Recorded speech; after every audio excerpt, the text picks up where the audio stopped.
The moment I heard Jack's voice, filled with contempt, my heart sank. I was standing at the bottom of the stairs in our two-story house, a place that once felt like a haven of love. Now it was a stage for my humiliation. "Yeah, Mom, Amy is really getting on my nerves." Jack's voice drifted down the stairs, tinged with annoyance. "She thinks she's the boss just because she's the main breadwinner now. It's laughable." I clutched the banister, my knuckles whitening. This wasn't the first time I felt dismissed by Jack, but hearing him belittle me to his mother, Maria, was a new low. "I know, right? She's so full of herself lately." Maria's voice crackled through the phone speaker. "You should show her she's not irreplaceable. Maybe meet someone younger, more fun." A cold laugh escaped Jack. "That might just teach her a lesson. Amy's so smitten with me she wouldn't dare leave, no matter what." Their words cut through me like shards of glass. 6 years of marriage reduced to this mockery. I was Amy, a 31-year-old marketing executive, shouldering most of our expenses since Jack quit his job. And here he was, plotting betrayal with the same nonchalance as discussing the weather. I stepped back, retreating into the shadows, my mind racing. The loving, attentive man I married had turned into a callous stranger. But I refused to be his doormat. A fiery resolve ignited within me. I wouldn't just walk away defeated. I would make Jack regret every scornful word he had uttered. For years, I had ignored the subtle jabs, the gradual distancing, and the financial leeching. But no more. As I stood there, a plan began to take shape in my mind, a plan to reclaim my life and my dignity. I waited until Jack ended the call and came downstairs, his face changing into a mask of faint affection as he saw me. "Hey, honey," he said, planting a hollow kiss on my cheek. "How was your day?" His casual demeanor was a slap in the face. "It was fine, Jack," I replied, my voice steady despite the storm raging inside. "I just need to rest. It's been a long day." He shrugged, oblivious to the seismic shift happening right in front of him. "Sure. I'll be watching the game. Don't wait up," Jack said as he lounged on the sofa with the remote in hand. I retreated to our bedroom, but I wasn't there to cry or lament. I was planning my escape, my revenge. Jack had underestimated me for the last time. I picked up my phone and began to make a list of everything I needed to do to untangle my life from his. I would start tomorrow, no more being the oblivious, accommodating wife. It was time for Amy to take center stage in her own story. The days that followed were a masterclass in deception. I kept up appearances, playing the role of the dutiful wife while plotting my departure. Jack, wrapped up in his arrogance, noticed nothing. One evening, as we sat across from each other at dinner, the silence was suffocating. He was scrolling through his phone, chuckling occasionally. I pushed my food around my plate, my mind elsewhere. "Jack, remember when we used to talk during dinner?" I asked, a hint of nostalgia in my voice. He glanced up, eyes narrow. "What's there to talk about? It's not like you're interested in my day." His dismissive tone stung, but I didn't let it show. "I'm interested, Jack. I always have been." He scoffed. "Right, just like you're interested in my career choices." I clenched my fists under the table. "I supported your decision to quit your job, Jack. I just didn't expect to become the only one working." Jack laughed, a cold, harsh sound. "Oh, come on, Amy. You love being the martyr, don't you? The hard-working wife supporting her lazy husband." The accusation was ridiculous, yet it revealed his twisted perception of our marriage. "I never saw it that way, Jack, but I can't deny feeling alone in this relationship." His expression hardened. "Maybe you should find someone who can give you what you need. I'm clearly not enough." The words were a slap in the face, but they fueled my resolve. I was done being the victim in this twisted game. As the days passed, I began moving my personal belongings out of the house, little by little. I opened a separate bank account, redirecting my salary there. Every step was calculated and discreet. One night, as I lay in bed next to Jack, his snoring a constant reminder of our fractured union, I whispered to myself, not for much longer. I rose early the next day, my heart heavy but determined. As I was leaving for work, Jack called out from the kitchen, his tone unusually soft. "Amy, wait. Are we okay?" I paused at the door, my back to him. "We're fine, Jack. Just the usual stress." The lie tasted bitter on my tongue, but it was necessary. I couldn't let him know what I was planning, not when I was so close to breaking free. That day at work, I made the final arrangements. I contacted a realtor and asked about a small apartment in a quiet part of town, a fresh start, a clean slate. I came home that evening to find Jack sprawled on the sofa with a beer in hand. "You're late," he remarked, his tone accusatory. I shrugged off my coat, keeping my face neutral. "Work was hectic, you know how it is." He snorted. "Yeah, right, busy being the big shot at the office." I ignored the jab and headed to the kitchen to prepare dinner. The mundane task was a welcome distraction from the turmoil within. As I chopped vegetables, my mind wandered to the life awaiting me, a life free from Jack's scorn and selfishness, where I was no longer invisible or insignificant. I served dinner, and we ate in silence. With each bite, I savored the fleeting moments of this facade. Soon it would crumble, and I would emerge from the rubble stronger and liberated. After dinner, as Jack lounged in front of the TV, I retreated to our bedroom. I lay on the bed, staring at the ceiling. The room, once filled with laughter and love, now felt like a prison, but not for much longer. My plan was in motion, and there was no turning back. The next chapter of my life was about to begin, and I was ready. The days turned into weeks, each passing moment bringing me closer to my freedom. My facade as the complacent wife was flawless, even as my plans to leave Jack grew more concrete. He, wrapped in his bubble of arrogance, suspected nothing. One Friday evening, I arrived home later than usual, exhausted from a demanding day at work. Jack was in the living room, absorbed in a video game, a stark contrast to my own weary state. "Jack, we need to talk," I said, my voice steady despite the fatigue.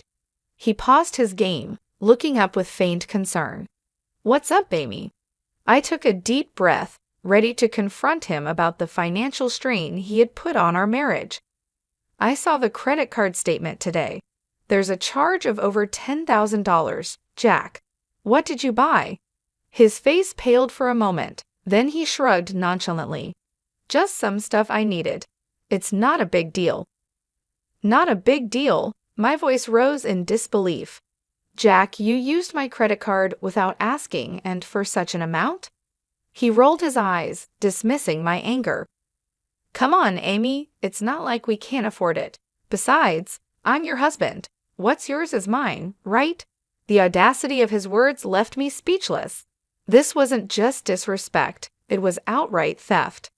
My patience, already hanging by a thread, snapped. "This is unacceptable, Jack," I exclaimed, my voice echoing through the room. "You can't just use my money without my consent. This is financial abuse." Jack stood up, his demeanor shifting from dismissive to aggressive. "Oh, so now I'm an abuser? Great. I can't even buy a few things without getting lectured. You're so controlling, Amy." His attempt to turn the tables on me was pathetic. Controlling? I'm trying to have a responsible conversation about our finances, which you seem to have no respect for. He scoffed, crossing his arms. "You know what, Amy? I don't need this. I'm going out." With that, he grabbed his jacket and stormed out, leaving me alone in the midst of our shattered illusion of a happy marriage. I sank onto the couch, my mind racing. This confrontation was the last straw. Jack's complete disregard for our financial stability, combined with his entitlement and lack of remorse, solidified my decision to leave. But it wasn't enough to just walk away. Jack needed to learn a lesson and understand the consequences of his actions.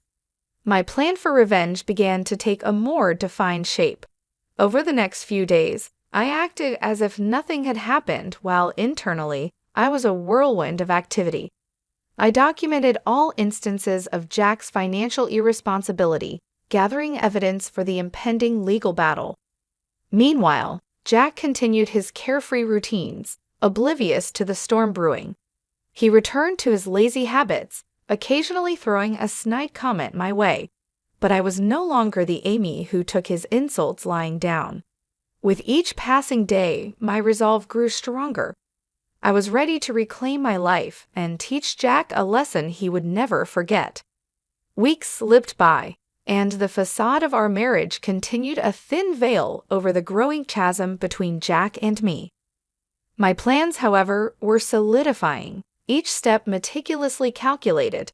It was a waiting game, a game I was determined to win. One lazy Sunday afternoon, Jack lounged on the couch, his attention fixed on a football match. I approached him with faint casualness, a rehearsed question on my lips. "Jack, have you thought about looking for a job? It might help with our finances," I suggested, keeping my tone light. He barely glanced away from the TV. "Why bother? You're earning enough for both of us. Besides, I enjoy my free time." His dismissive response stung, but it was no surprise. "Sure, but it's not just about money. It's about contributing, being a team." I pressed on, hoping to gauge his reaction. Jack snorted, his eyes still on the screen. "Team, Amy? Let's not kid ourselves. You like being in charge, and I like things as they are. Why change a winning formula?" His words were a bitter reminder of how little he respected our partnership. I hid my frustration, nodding as if I agreed. "You're right, Jack. Why change anything?" As he immersed himself back into the game, I turned away, hiding the cold resolve in my eyes. It was clear now Jack would never change, never be the partner I needed. The following days were a blur of silent preparations. I met with a lawyer in secret, discussing the possibilities of divorce and financial separation. I documented every instance of Jack's financial irresponsibility, his neglect, and his emotional abuse. Meanwhile, Jack continued his life, unaware of the storm brewing. He spent his days in idle leisure, occasionally throwing a barbed comment my way, believing I was too weak to fight back. But I was no longer that person. Each of his jabs only strengthened my resolve. The Amy he thought he knew was about to shatter his complacency. One evening, as we sat at dinner, Jack's phone buzzed incessantly. He glanced at the screen, a smirk spreading across his face. "Something funny?" I asked, my curiosity piqued despite myself. "Just a friend from the gym. We're planning a night out this weekend," he replied, his tone dismissive. I nodded, feigning indifference. "Sounds fun. Enjoy yourself." Little did he know, that weekend would be my chance. While he was out living his carefree life, I would execute my plan. The day arrived, and I watched as Jack left, dressed up and full of anticipation for his night out. As soon as the door closed behind him, I sprang into action. I had already packed my essentials, things he wouldn't notice were missing. I called the movers I had secretly hired, confirming the time for the next day. My new apartment was ready, a sanctuary from the life I was about to leave behind. That night, I lay in our bed for the last time, my mind racing with the events to come. I felt a mix of fear, excitement, and relief. This was the beginning of my new life, a life free from Jack's shadow. Tomorrow, I would confront him with my decision. But tonight, I savored the last moments of this chapter, ready for the dawn of a new beginning. I enjoyed the quiet before the storm, the last moments of an old life about to be left behind. The morning was bright and clear, a stark contrast to the turmoil inside me. Today was the day I would finally break free from Jack's manipulative grasp. My heart pounded with a mix of dread and determination as I prepared for the confrontation. Jack stumbled in late that morning, reeking of alcohol and arrogance. He flopped onto the sofa without a greeting. I steeled myself and walked into the living room. "Jack, we need to talk," I said firmly, my voice cutting through the silence. He squinted at me, clearly hungover. "What now, Amy? Can it wait? I'm exhausted." "No, it can't wait," I replied, my resolve hardening. "It's about our marriage, or what's left of it." He scoffed, rubbing his temples. What about our marriage? You're not happy with me lounging around the house. It's more than that, Jack, I said, my voice steadied despite the storm inside. It's about respect, partnership, and trust, all of which have been absent for too long. Jack sat up, a sneer forming on his face. Oh, here we go. The great Amy, always so perfect and judgmental. What's your point? I took a deep breath, bracing myself for the truth I was about to unleash. My point, Jack, is that I'm done. I'm leaving you. His expression shifted from disdain to disbelief. Leaving me? You're joking, right? I shook my head, a sense of liberation washing over me. No joke, Jack. I can't live like this anymore. I refuse to be treated as an afterthought, a bank account for your whims. Jack's face reddened, a mix of anger and wounded pride. You can't leave me, Amy. You think you can do better? You think you'll find someone who will put up with your controlling ways. His words were a desperate attempt to regain control, but they fell flat. It's not about finding someone else, Jack. It's about finding myself, something I lost the day I started letting you walk all over me. He stood up, towering over me, his voice laced with venom. Fine, leave. See if I care. You'll come crawling back, you'll see. I met his gaze, my own eyes unwavering. I won't be crawling back, Jack. This is goodbye. I turned and walked away, leaving Jack standing in stunned silence. My heart raced with a mix of fear, relief, and exhilaration. I was finally taking control of my life. The movers arrived, and I supervised the removal of my belongings, each item a piece of my new life. I was building a new life. Jack watched from the doorway, his face a mask of shock and resentment. As the last box was loaded into the van, I turned to face him one last time. Goodbye, Jack. I wish you all the best. His eyes burned with a mix of anger and disbelief, but he said nothing. I climbed into the van, not looking back as we drove away from the house, the life, and the man I was leaving behind. The sense of freedom was overwhelming. I was starting a new journey, one where I was the author of my own story. Jack was now a chapter of my past, a lesson learned.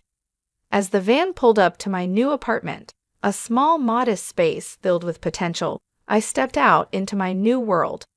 A world where I was no longer Amy, the neglected wife, but Amy, the woman who reclaimed her life. Settling into my new apartment felt like taking a deep breath after being submerged underwater for too long. The freedom was exhilarating, yet the looming confrontation with Jack cast a shadow over my newfound independence. Several days passed in a blur of adjustment and anticipation. Then the inevitable happened. Jack's number flashed on my phone. I steeled myself and answered. Amy, where the hell are you? You think you can just leave like that? Jack's voice was a mix of rage and disbelief. I replied calmly, I'd already told you, Jack. I'm done. Our marriage is over. You can't just decide that on your own. You're my wife. He spat out the words, his anger palpable. I was your wife, Jack, and yes, I can decide. I won't be a part of a marriage where I'm disrespected and used, I countered, my voice firm. There was a pause, and I could almost hear the gears turning in his head. You'll come back. You need me. I couldn't help but laugh, a sound of genuine amusement. Need you, Jack? I've been the one carrying us for years. I don't need you. It's the other way around. His voice cracked with a mixture of fury and desperation. You can't do this to me, Amy. What about our finances, the house? You can't just leave me with nothing. That's not my concern anymore, Jack. You should have thought about that before treating me the way you did. I said, the satisfaction of finally speaking my mind liberating. There was silence on the other end, and then he hung up. I stared at the phone, a sense of finality washing over me. I had closed the chapter on Jack, but I knew this wasn't the end. There would be legal battles ahead, but I was ready for them. I was fighting for myself now. The following weeks were a whirlwind of legal consultations and paperwork, but each step brought me closer to my new life. I filed for divorce, citing Jack's financial irresponsibility and emotional neglect. He responded with a flood of angry calls and messages, each one more desperate and vindictive than the last. "You'll regret this, Amy. You can't just throw me out like garbage," he yelled during one heated call. I remained calm. "I'm not throwing you out, Jack. I'm setting myself free. And as for regret, I only regret not doing this sooner." As the legal proceedings progressed, Jack's true colors showed brighter than ever. He tried to manipulate the situation, paint himself as the victim, but the evidence against him was overwhelming. The day of the final hearing arrived, and I stood in the courtroom, a mix of nerves and determination. Jack was there, his face a mask of defiance and resentment. The judge reviewed our case, the documentation of Jack's financial abuse, and my testimony about our marriage's breakdown. The verdict was swift and in my favor. I was granted a divorce and a fair settlement. Jack's face contorted with rage as the judge announced the decision. "This isn't fair. She can't just take everything from me." But his protests fell on deaf ears. The decision was final. I walked out of that courtroom feeling lighter than I had in years. I had won not just the case, but my freedom. As I started my car and drove away from the courthouse, I didn't look back. Jack was a part of my past now, a reminder of what I had overcome. Ahead of me lay a road of possibilities, a future where I was in control. I smiled to myself, a sense of peace settling over me. The battle was over, and I had emerged victorious. It was time to start living my life on my own terms. The days following the divorce were a mix of relief and rebuilding. I, Amy, had stood up for myself in a way I never thought possible. Yet the echoes of my broken marriage with Jack lingered, a reminder of the battles I had fought. I was settling into my new life, embracing the peace that came with it, when my phone rang one evening. The screen flashed Jack's name, a ghost from the past I thought I had left behind. Reluctantly, I answered. "Jack, why are you calling?" His voice came through, laced with bitterness. "You think you can just take everything from me and walk away, Amy? You've ruined my life." I took a deep breath, keeping my composure. "Jack, the court made its decision. It's time for both of us to move on." He scoffed. "Move on? How can I move on when you've left me with nothing? I'm struggling to make ends meet because of you." The accusation was absurd, yet it didn't surprise me. "You're responsible for your own situation, Jack." "I simply stopped enabling your behavior." His voice rose, filled with desperation and anger. "You owe me, Amy. After everything I did for you, you owe me." I felt a twinge of anger but kept it in check. "You did nothing but take me for granted, Jack. I don't owe you anything." There was a pause, then his voice came through quieter but still venomous. "You'll pay for this, Amy. You haven't seen the last of me." I ended the call, a sense of unease settling over me. Jack's threats were likely empty, but they reminded me of the man I had once loved, now a stranger consumed by bitterness. Weeks passed, and I threw myself into my work, finding comfort in the routine. My colleagues noticed the change in me, the newfound confidence and determination. I was promoted, a recognition of my hard work and resilience. But as I climbed the corporate ladder, Jack's shadow loomed. He started a smear campaign, spreading lies and rumors about me to our mutual acquaintances. I heard whispers of his accusations, painting me as the heartless ex-wife who had stripped him of everything. I confronted these challenges head-on, refusing to let Jack's pettiness derail my progress. I had fought too hard to reclaim my life to let his bitterness taint it. One afternoon, I received a call from a mutual friend, hesitantly relaying a message from Jack. He was struggling financially, facing eviction, and in a moment of desperation, he reached out to me. I listened, a mix of pity and resolve in my heart. "Tell Jack I wish him well, but his choices are his own. I can't help him."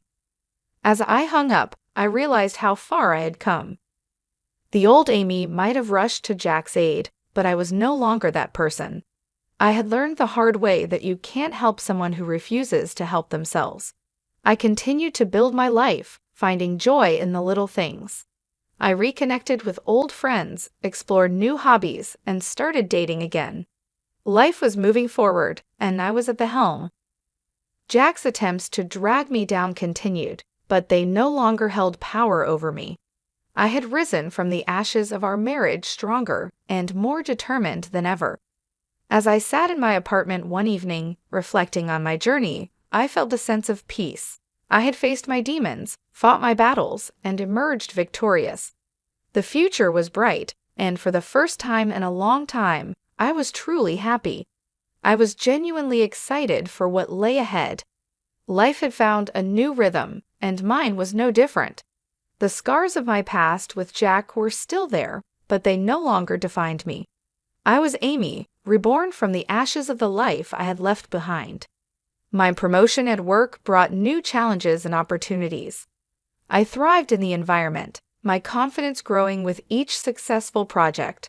My social life also took a positive turn. I met new people, some of whom became close friends and even started dating again. Life was good, but the shadow of Jack still lingered at the edge of my newfound happiness. One evening, while having dinner with a friend, my phone buzzed. It was a message from a number I didn't recognize.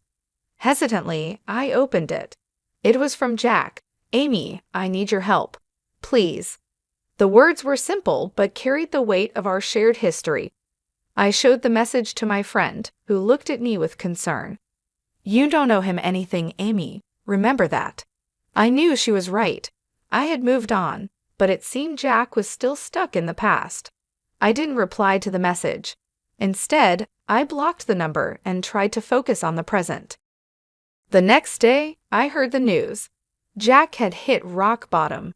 He had lost his home, his friends, and was struggling to find work. Part of me felt pity for him, but another part knew this was the result of his own actions.